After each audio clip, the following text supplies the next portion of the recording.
Jangan melakukan hal yang sama. Su Yin segera menghampiri di mana semua orang tengah mengobrol. Itu tidak jauh dari ruang tamu.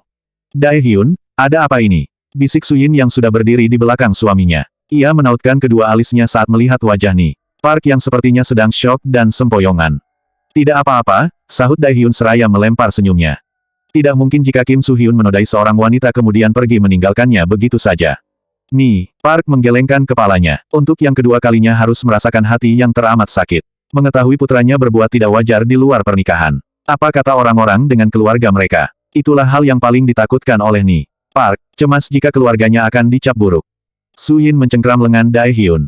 Takut pria itu akan terbawa emosi padahal dirinya sudah berpesan agar jangan memberitahukan ibu tentang masalah itu sebelum Kim Soo Hyun pulang. Terserah ibu percaya atau tidak kepadaku. Yang jelas saat ini gadis itu sedang mengandung cucu ibu.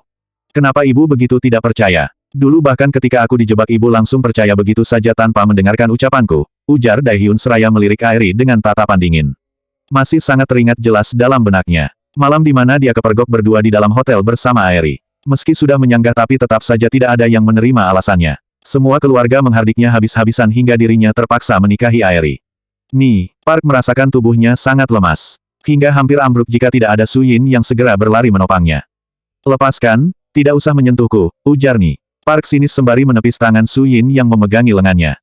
Maaf, Bu. Su Yin segera melepaskan tangan Ni Park. Hatinya cukup teriris tapi sebisa mungkin menahan air mata yang sudah menggenang di sudut matanya. Sayang, sebaiknya kita pulang saja hari ini, ajak Daehyun lalu memegang pergelangan tangan Su Yin.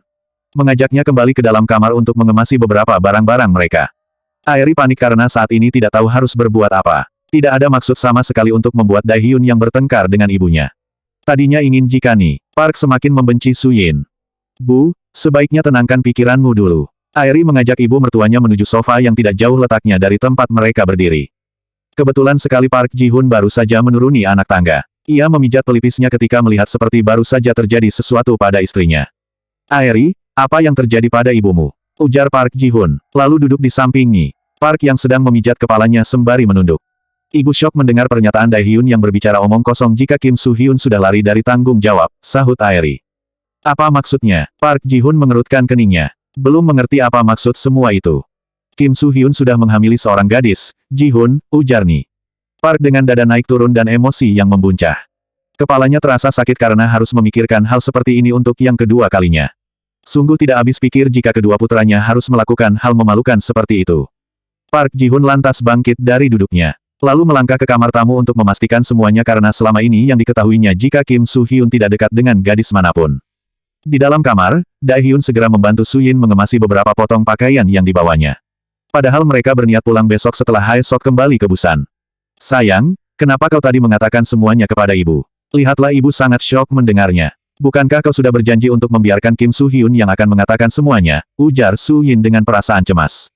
Kita tidak bisa menyembunyikan hal ini secara terus-menerus. Ibu harus tahu jika bukan kau yang mengakibatkan Kim Soo Hyun pergi, terang Daehyun dengan nafas yang masih memburu. Sebenarnya tidak bermaksud menjadi anak yang durhaka pada orang tuanya. Namun menurutnya ibunya sudah keterlaluan karena selalu menyangkut pautkan kepergian Kim Soo Hyun dengan Su Yin.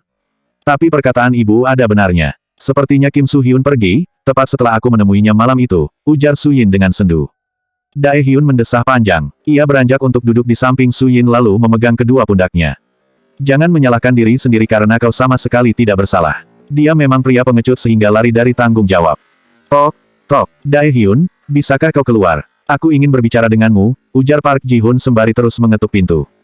Tunggu sebentar, sahut Daehyun. Daehyun kembali menatap istri kecilnya agar dia tenang karena semua itu bukanlah kesalahannya. Sayang, aku keluar dulu menemui ayah. Janganlah berpikiran sesuatu yang tidak perlu kau lakukan, pesan Daehyun lalu mengecup kening Su Yin hingga beberapa saat. Su Yin menganggukkan kepalanya, berusaha mengukir senyum tipis di bibirnya. Pergilah, ujarnya. Daehyun segera melangkah keluar. Ternyata Park Ji-hun masih berada tidak jauh dari depan pintu kamar itu. Ada apa? Ujar Daehyun. Sebaiknya kita bicara di luar. Park Ji-hun mengajak Daehyun untuk keluar menuju teras. Di sana tempat cukup sepi dan jauh dari jangkauan Ni Park. Katakan apa yang sebenarnya terjadi pada Kim Soo Hyun. Kau pasti mengatakan semua itu agar Su Yin tidak disalahkan atas kepergian Kim Soo Hyun, tuding Park Ji-hun dengan berdiri membelakangi Daehyun. Jadi menurut ayah dia begitu sempurna sehingga tidak akan melakukan hal seperti itu. Silahkan saja kalian membelanya. Jika ayah tidak percaya, silahkan temui gadis itu kemudian tanyakan padanya. Meski Kim Soo-hyun melakukannya dalam keadaan mabuk tapi tetap saja dia seharusnya bertanggung jawab. Bukan malah meminta agar menggugurkan kandungannya. Aku sendiri bahkan rasanya malu untuk bertemu dengannya karena ulah Kim Soo-hyun, terang Dae-hyun panjang lebar agar ayahnya tahu semuanya. Katakan siapa namanya, dia pernah bekerja di hotel kita namanya Jin. Saat Kim Soo-hyun melakukannya, ia saat itu sedang bekerja di bar.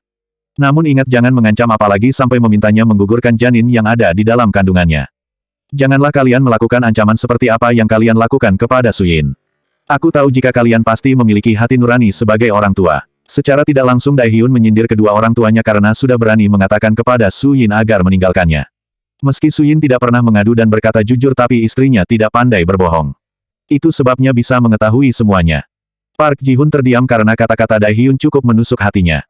Tenanglah, tidak mungkin kami melakukan itu, ujar Park Ji-hun. Baguslah, ujar Dae-hyun. Lalu masuk terlebih dahulu untuk menemui Suyin kembali. Bab 497 pulang. Haesok sangat terkejut ketika terbangun Suyin dan Dae-hyun sudah bersiap-siap hendak pulang. Ia sama sekali tidak tahu jika tadi telah terjadi keributan karena kamarnya cukup jauh dari ruang tamu. Dae-hyun, kalian bilang akan pulang besok. Tapi kenapa sekarang sudah ingin pulang? Ujar Haesok sembari mengerutkan keningnya. Netranya mengedarkan ke arah Ni. Park yang tengah duduk di sofa sembari memijat pelipisnya. Kami pulang sekarang saja, Nek. Namun jika nenek berkenan, menginaplah malam ini di villa kami. Dengan senang hati kami menerima nenek, ujar Dae-hyun. Berusaha tersenyum tipis meski terasa sangat berat. Apa yang sebenarnya terjadi? Tidak mungkin kalian pergi tiba-tiba seperti ini. Haesok merasa ada yang tidak beres baru saja terjadi. Awalnya kami akan menginap lagi tapi sepertinya keluarga ini tidak menyukai istriku. Daripada membuatnya semakin tersakiti lebih baik kami pulang saja, ungkap Dae-hyun. Baiklah, aku mengerti. Nanti aku akan mengusahakan untuk mampir ke villa kalian, ujar Haesok sembari menghela nafas panjang. Tidak mungkin dirinya memaksakan kehendaknya terus-menerus. Kami akan senang jika nenek mampir ke tempat kami, ujar Suyin dengan wajah berbinar. Pasalnya hanya Haesok yang bisa menerimanya di keluarga itu. Baiklah, aku pasti akan mengunjungi kalian sebelum pulang ke Busan, ujar Haesok sembari memeluk tubuh Suyin. Terima kasih, Nek, ucap Suyin dengan hati yang sangat tersentuh. Mereka hanya berpamitan kepada Haesok saja karena percuma saja pamit kepada yang lain. Ayah, kalian akan pergi kemana? Seru Jo Yeon-ho ketika Dae-hyun dan Suyin baru saja hendak menuju mobil yang sudah berada di depan rumah. Ayah akan mengantarkan ibu Suyin pulang, sahut Dae-hyun. Kenapa ibu tidak mengajakku? Aku ingin ikut menginap di sana bersama ayah, rengek Jo Yeon-ho. Kau bisa datang ke villa ibu nanti bersamaku, Yeon-ho, ujar Haesok. Nenek akan pergi ke sana juga, ujar Yeon-ho dengan wajah polos. Tentu, nanti kita akan berangkat bersama-sama, bujuk Haesok. Baiklah, setelah Jo Yeon-ho setuju untuk ditinggal, barulah Dae-hyun dan Suyin masuk ke dalam mobil. Mereka segera pergi meninggalkan rumah besar itu. Haesok mengajak Yeon-ho kembali ke dalam rumah. Ia harus tahu apa yang sebenarnya terjadi. Kenapa pagi-pagi mendadak terjadi kekacauan seperti itu? Yeon-ho, mandilah bersama Bibi Eun-hee terlebih dahulu, ujar Haesok agar anak itu pergi ke kamarnya. Baik, Nek, jangan tinggalkan aku, seru Yeon-ho dengan langkah terburu-buru menaiki tangga. Haesok segera menghampiri Aeri dan Ni. Park yang tengah duduk di sofa. Ada juga Park Ji-hun yang berada di sampingnya. Sun-wo, apa yang sebenarnya terjadi? Tanya Haesok pada Ni. Park karena ingin segera tahu semuanya. Mereka berdua berbicara omong kosong tentang Kim Soo-hyun, Nek. Belum sempat Ni. Park menjawab, Aeri sudah menyerobot terlebih dahulu. Memangnya apa yang mereka katakan? Tanya Haesok. Dae-hyun mengatakan jika Kim Soo-hyun pergi dari rumah karena berusaha lari dari tanggung jawab. Kim Soo-hyun dikatakan sudah menghamili seorang gadis, Nek, terang Aeri. Tapi aku rasa Dae-hyun mengatakannya hanya untuk menutupi agar Suyin tidak disalahkan. Lagi pula Kim Soo-hyun tidak dekat dengan gadis manapun. Bisa jadi gadis itu hanya mengada-ada. Apalagi dia juga teman baik Suyin, imbu Aeri. Memangnya siapa gadis itu? Namanya Jin. Dia pernah bekerja di hotel sebagai housekeeping. Dia juga teman baik Suyin. Aku curiga kalau mereka bekerja sama untuk bisa masuk ke dalam rumah ini, tukas Aeri. Aeri jaga ucapanmu, ujar Park Ji-hun sembari memandang Aeri dengan wajah tidak suka. Bagaimanapun juga mereka harus memastikan semuanya sebelum bertindak. Maaf, ayah, aku hanya mengatakan apa yang aku pikirkan saja, sahut Aeri. Baginya ini adalah kesempatan yang bagus untuk membuat mertuanya semakin membenci Suyin. Aku tidak menyangka jika dia sampai melakukan hal seperti itu. Kenapa kedua putraku harus seperti ini semua? Ujar Ni. Park sembari terisak-isak. Ia merasa gagal menjadi seorang ibu karena tidak bisa menuntun kedua putranya pada hal kebaikan. Sun-wo, sebaiknya kita cari tahu di mana gadis itu untuk memastikan semuanya. Jika memang Kim Soo-hyun sudah melakukannya, sebaiknya sebagai orang tua harus bertindak tegas, ujar Haesok. Mereka keluarga terpandang sehingga ada kesalahan sedikit saja akan tersebar luas dengan cepat. Jangan terlalu percaya terlebih dahulu, Nek. Seperti yang kukatakan, bisa jadi itu hanya akal-akalan saja. Jika memang Kim Soo-hyun yang melakukannya pasti dia akan bertanggung jawab. Karena aku rasa Kim Soo-hyun bukanlah seorang pria yang pengecut, tukas Aeri. Sudahlah, kita bicarakan masalah ini nanti. Biarkan ibumu tenang terlebih dahulu, ujar Park Ji-hun untuk menghentikan obrolan. Karena pernyataan Aeri hanya akan membuat suasana semakin runyam dan panas. Park Ji-hun menuntun istrinya untuk kembali ke kamar agar pikirannya tenang. Jangan sampai bertindak gegabah dan menyakiti sebelah pihak. Selama dalam perjalanan, Su Yin hanya terdiam. Matanya memandang ke arah jalanan dengan termenung. Begitu banyak yang dipikirkannya saat ini. Satu hal yang membuatnya khawatir adalah tentang Jin. Su Yin cemas jika kedua mertuanya akan mencari Jin kemudian memintanya untuk melupakan Kim Soo-hyun. Sama seperti apa yang diucapkan kepadanya. Sayang, panggil Dae-hyun berusaha membangunkan Su Yin dari lamunannya tapi sepertinya dia tidak mendengarkannya. Dae-hyun mengulurkan tangannya untuk mengusap pundak Su Yin. Hingga perlahan istrinya menoleh dengan tatapan sendu. Apa kau mengkhawatirkan Jin? Ujar Dae-hyun. Su Yin mengangguk kemudian menundukkan kepalanya. Apa yang harus kita lakukan jika ibu dan ayah sampai menemui Jin? Dia sudah cukup tersakiti akan hal ini, ujar Su Yin dengan air mata yang mulai membasahi pipinya. Aku yakin nenek tidak akan membiarkan hal itu terjadi. Aku sudah mengatakan pada ayah. Semoga saja tidak mengingkari janjinya karena aku tidak akan tinggal diam, ujar Dae-hyun.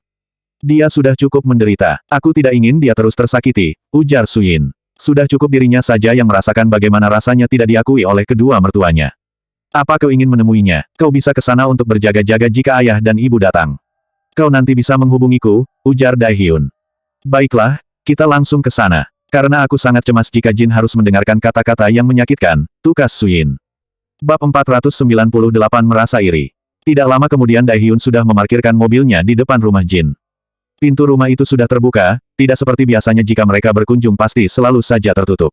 Seperti tidak berpenghuni. Ingat, jika ayah dan ibu datang kemari hubungi aku segera. Agar aku bisa cepat datang, ujar Dae-hyun untuk yang kesekian kalinya. Su Yin menganggukkan kepalanya berulang kali tanda mengerti. Seharusnya kita mampir ke restoran dahulu sebelum ke sini karena kau bahkan belum sarapan. Nanti aku akan meminta Chang Yuan untuk mengantarkan makanan untuk kalian, ujar Dae-hyun. Tidak usah mencemaskanku. Aku bisa memasak sesuatu nanti di rumah Jin. Bekerjalah dengan fokus agar hotel kembali berjalan normal seperti sedia kala, ujar Su Yin seraya menangkup wajah suaminya lalu mengusap pipinya. Hingga tatapan mereka terkunci untuk beberapa saat. Maafkan semua kata-kata kedua orang tuaku yang selalu menyakitimu. Dae-hyun meraih kedua tangan Su Yin lalu mengecupnya dengan mata terpejam. Aku sudah memaafkan mereka. Kau tidak perlu khawatir karena wajar jika ayah dan ibu tidak menyukaiku. Aku sungguh tidak dendam sama sekali. Su Yin mengukir seulas senyum yang membuat Dae-hyun selalu begitu nyaman berada di dekatnya. Kau memang istriku yang terbaik. Dae-hyun bergantian menangkup pipi Su Yin lalu mendaratkan ciuman lembut di bibirnya. Pergilah, jangan sampai terlambat ke kantor karena tidak baik seorang pimpinan datang terlambat, ujar Su Yin seraya terkekeh untuk mencairkan suasana agar tidak terlalu serius. Kapan kau kembali menjadi sekretarisku? Tanpamu di sana membuatku tidak terlalu bersemangat dalam bekerja, tukas Dae-hyun. Meski beberapa orang memintanya untuk mencari sekretaris baru. Namun sampai saat ini Dae-hyun belum tertarik sama sekali. Apakah kau masih membutuhkanku? Sepertinya kehadiranku di sana, yang ada hanya menyusahkan dirimu saja, ujar Su Yin. Itu tidak benar sama sekali. Justru kau menjadi penyemangatku. Aku mohon kembalilah ke hotel lagi, aku selalu memikirkanmu jika sendirian. Pikiranku selalu tidak tenang, pinta Dae-hyun dengan wajah memelas. Baiklah, akan aku pikirkan nanti, ucap Su Yin seraya membetulkan dasi yang menggantung di leher suaminya agar lebih rapi. Aku akan menunggu hari itu. Baiklah, sebaiknya aku turun agar tidak menghambat perjalananmu, ujar Su Yin sembari membuka pintu karena hari sudah siang. Kau tidak ingin melakukan sesuatu padaku. Belum sempat Su Yin memijakkan kakinya di tanah, Dae-hyun sudah menahan pergelangan tangannya.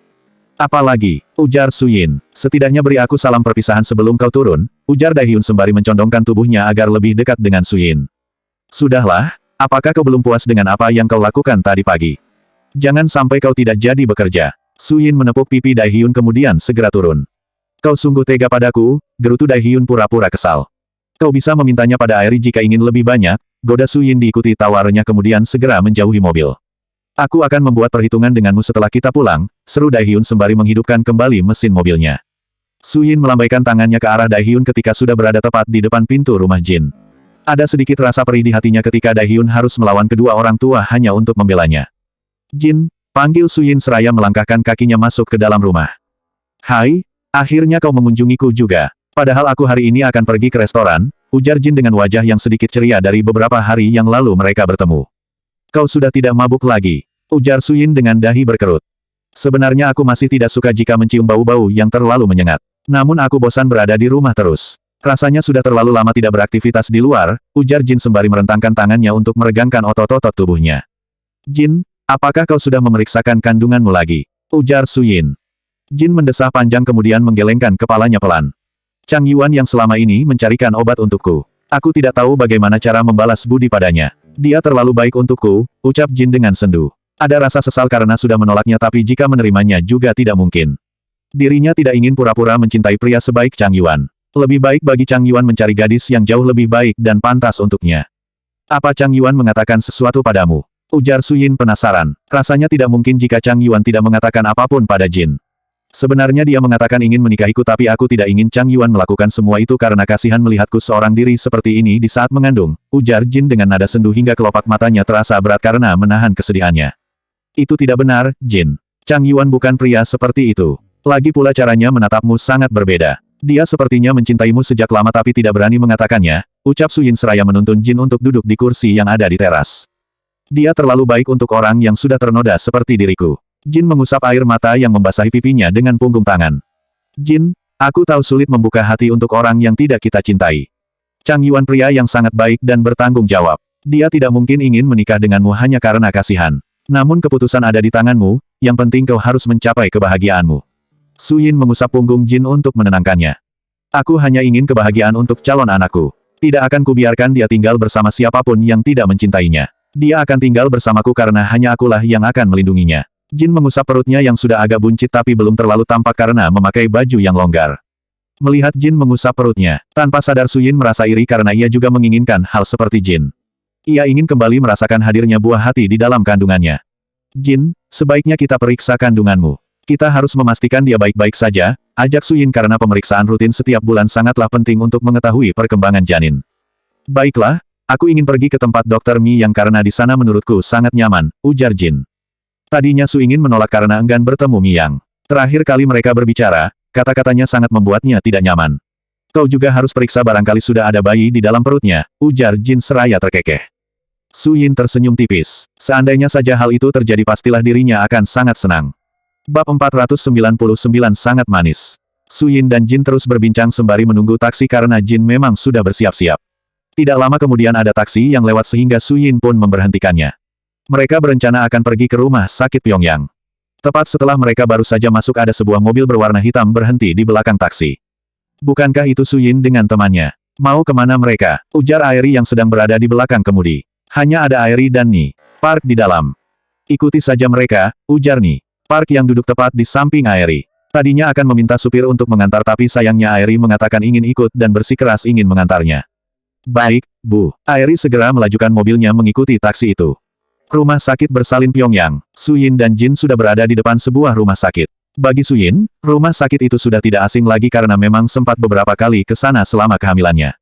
Jika mengingatnya ada sedikit rasa kesedihan. Disinilah dia merasakan rasa bahagia untuk menjadi seorang ibu pertama kalinya meskipun harapan itu sudah sirna. Suyin, ayo turun. Kita sudah sampai. Jin menepuk tangan Suyin pelan untuk membuyarkan lamunannya. Ah, ayo keluar sekarang juga, ujar Suyin. Seketika langsung tersadar padahal air mata sudah mulai mengembun di pelupuk matanya.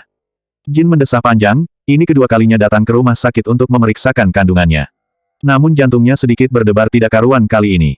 Jin, apa kau merasa gugup? Ujar Suyin. Mereka baru saja berjalan melewati lorong rumah sakit. Untunglah mereka tadi sudah membuat janji temu sehingga tidak perlu mengantri terlalu lama. Aku hanya cemas karena sudah tidak periksa untuk waktu yang lama, ujar Jin. Tak dapat dipungkiri saat ini lebih berdebar daripada ketika datang untuk pertama kalinya. Tenanglah, calon anakmu pasti akan baik-baik saja. Mereka duduk di depan ruangan Mi Yang untuk mengantri. Tinggal beberapa orang saja di sana, rata-rata mereka berpasangan. Terlihat sang suami berulang kali memperlakukan istrinya dengan begitu manja. Jin menelan salivanya ketika melihat bagaimana para suami mengusap perut sang istri dengan penuh kasih sayang. Ada rasa iri dan cemburu yang mendalam di hatinya. Bagaimana dia seorang wanita yang pasti ingin merasakan hal yang sama. Suyin melirik Jin yang sekarang wajahnya terlihat begitu sendu. Sangat berbeda ketika mereka sebelum sampai di sana. Satu persatu wanita hamil sudah diperiksa dan pulang. Kini tinggal Jin bersama Suyin di sana. Nona Jin, silahkan masuk, panggil seorang perawat yang bertugas memanggil pasien jika sedang antri. Suyin, aku mohon temani aku ke dalam, ujar Jin. Suyin menganggukkan kepalanya meski ada perasaan enggan untuk bertemu dengan Miyang. Terakhir kali mereka berbicara kata-katanya cukup menyakitkan hati. Silahkan, duduk, ujar Miyang sembari menuliskan sesuatu di kertas sehingga tidak menyadari ada Suyin juga di sana. Miyang mendongakkan kepalanya dengan dahi berkerut. Memandang ada Suyin juga di sana. Suyin, apakah kau ingin periksa lagi? Ternyata kalian berdua sangat subur. Rasanya baru beberapa bulan keguguran tapi sudah isi lagi, ujar Miyang seraya terkekeh. Bukan aku tapi Jin, sahut Suyin dengan singkat. Lantas memasang ekspresi wajah masam. Awalnya Suyin sangat menyukai Miyang karena ia begitu lembut. Namun sekarang kurang menyukainya karena tidak terlalu suka berkomentar dengan urusan orang lain. Ah, baiklah, sebaiknya kita ke dalam saja. Miyang mengajak Jin masuk ke dalam kamar yang biasanya digunakan untuk memeriksa pasien. Suyin kini duduk sendirian memandang tumpukan kertas yang berada di atas meja. Ada rasa sangat penasaran saat melihat buku kecil mirip diari yang tergeletak di atas meja. Kedua netra Suyin mengedarkan ke sekeliling ruangan. Tidak ada siapa-siapa di sana karena perawat juga ikut ke dalam. Setidaknya minimal ada waktu 10 menit mereka berada di dalam. Suyin mengulurkan tangannya untuk meraih diari itu. Terlihat di sampul buku ada tulisan, catatan indah masa sekolah. Dari judulnya kita bisa menebak itu merupakan catatan ketika masa-masa sekolah menengah atas mungkin. Buku diari kecil itu sudah berada di tangan Suyin tapi ada keraguan di hatinya untuk membuka. Ia merasa lancang karena sudah membuka privasi seseorang. Namun Suyin sangat penasaran karena sepertinya ada sangkut pautnya dengan Daehyun. Mata Suyin membulat sempurna dengan bibir yang terbuka ketika membuka lembar pertama sampul. Di sana ada sebuah foto seorang pria dan wanita yang sedang bergandengan tangan begitu mesra. Keduanya terlihat seperti sepasang kekasih. Mimik wajah mereka terlihat begitu berbinar. Hati Suyin bergetar, seperti ada sesuatu yang menusuknya. Dipejamkan kedua matanya sebentar mengingat itu hanyalah masa lalu. Bisa jadi saat itu dirinya masih kecil sekali atau bahkan belum lahir. Itu adalah foto Miyang bersama Daehyun yang masih mengenakan seragam SMA. Suyin bahkan dapat mengenali wajah mereka karena tidak terlalu berubah hingga sekarang. Ketika muda, Daehyun terlihat begitu manis dengan senyumnya yang mengembang. Pantas saja di usianya yang sekarang masih sangat tampan.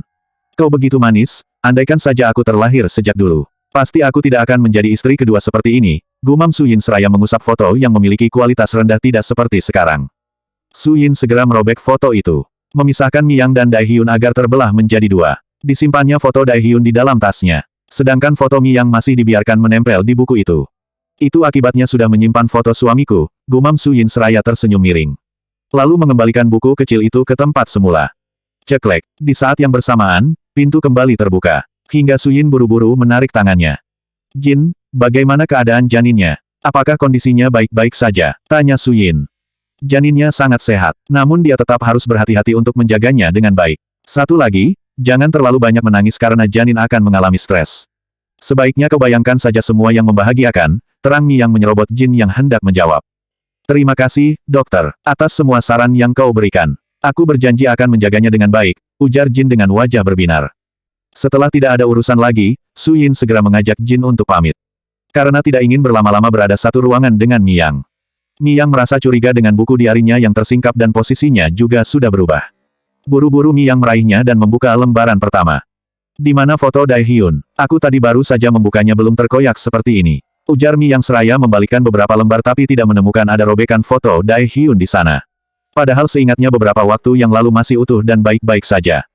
Jangan-jangan Suyin yang mengambilnya. Gumam Miyang.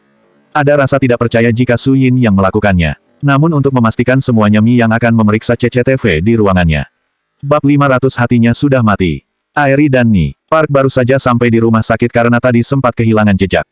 Beruntung mereka berpapasan dengan taksi yang Suyin tumpangi. Sehingga mereka bisa menemukan di mana Suyin dan Jin berada. Untuk apa mereka datang kemari? Gumam Airi. Ibu, jangan-jangan Suyin sedang hamil lagi. Airi terbelalak lebar lalu menolehkan kepalanya ke belakang untuk memandang Ni Park, jika benar Suyin hamil, dia tak akan membiarkan anak itu sampai lahir ke dunia ini. Akan melakukan segala cara untuk menghalanginya. Sepertinya tidak. Bisa saja Suyin menemani Jin untuk periksa. Sebaiknya kita turun untuk menanyakannya sebelum mereka pergi. Ni Park lantas membuka pintu mobil untuk agar segera turun.